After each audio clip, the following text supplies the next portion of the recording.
नमस्कार दोस्तों, मैं doctor Sumit Shah, cancer surgeon यानी कि surgical oncologist, Prolife cancer centre and research institute Poona से। इस वीडियो में हम जानकारी लेंगे कि क्या कैंसर का डायग्नोसिस कैंसर के मरीज को बोलना चाहिए या नहीं चाहिए।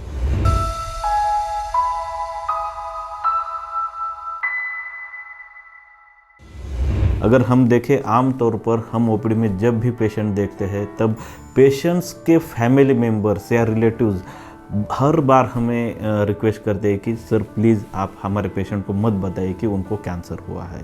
बहुत बार ऐसा होता है कि पूरे फैमिली को पता होता है कैंसर है पेशेंट को, बट पेशेंट को खुद को पता नहीं होता है और ये सच में डिलेमा रहता है। ये पेशेंट के फैमिली या उनके बेटे बेटी, उनकी बहू या पेशेंट की वाइफ का कंसर्न और प्यार रहता है कि उनको साइकोलॉजिकल ट्रॉमा ना बैठे।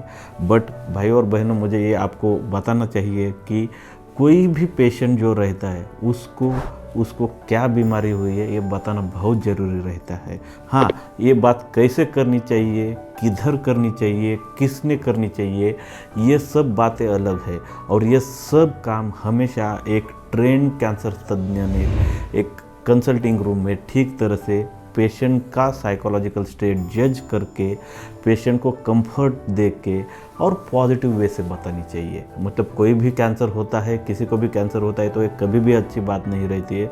बट बहुत बार ऐसा होता है कि जो चीज़ें हुई है वो हम अवॉइड नहीं कर सकते। ऐसी सिचुएशन में जो पॉजिटिव चीज़ें हैं वो बता के मरीज़ का मेंटल कंडीशन देख के, उसका साइकोलॉजिकल टेम्पो देख के ही वो बात डिस्क्लोज करनी चाहिए। बट हमेशा जो पेशेंट को ट्रीटमेंट लेना है उसको कैंसर है ये बताना बहुत ज़रूरी रहता है। इसी से अगर हम पॉजिटिवली एक न्यूज़ पेशेंट को डिस्क्लोज करते हैं तो पेशेंट का विल पावर स्ट्रांग रहता है, उनको कैंसर से फाइट करने की एनर्जी मिलती है और वो पॉजिटिवली सब चीज़ें लेते हैं। साइकोलॉजिकली ये प्रूवन है, जो पेशेंट्स के psychology strong, will power strong रहती है वो पेशेंट बहुत अच्छी तरह से कैंसर के न्यूज़ डाइजेस्ट करते हैं, पूरी ट्रीटमेंट कंप्लीट करते हैं।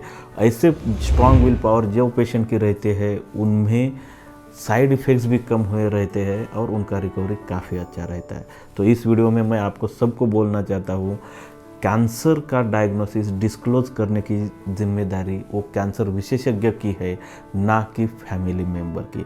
वो भी पूरे आराम के समय में पेशेंट का टाइम दे के, पेशेंट का साइकोलॉजिकल कंडीशन देख के ही एक कैंसर विशेषज्ञ ने डिस्क्लोज करना चाहिए कि उसको कैंसर है या नहीं। इस वीडियो में हमने आपको जानकारी दी कि कैंसर के पेशेंट को उसका डायग्नोसिस यानी कि निदान बोलना चाहिए या नहीं बोलना चाहिए।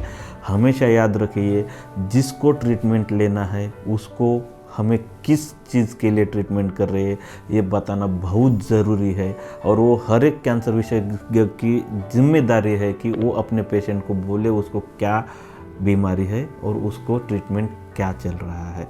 तो भाई और बहनों, कभी भी अपने पेशेंट से मत छिपाइए उनको कैंसर हुआ है। इनफैक्ट इससे क्या होता है तो उनका ट्रीटिंग डॉक्टर से फेथ या भरोसा कम हो जाता है और उनके फैमिली मेम्बर से भी भरोसा कम हो जाता है और ऐसे पेशेंट साइकोलॉजिकली डिप्रेस हो सकते हैं। इससे अच्छा अगर हम पॉजिटिव इन्वायरमेंट में पेशेंट को पूरी चीज़ बता देते हैं तो उनका विल पावर, इच्छा शक्ति स्ट्रांग रहता है और एक कैंसर के संकट को अच्छी तरह से फेस कर सकते हैं।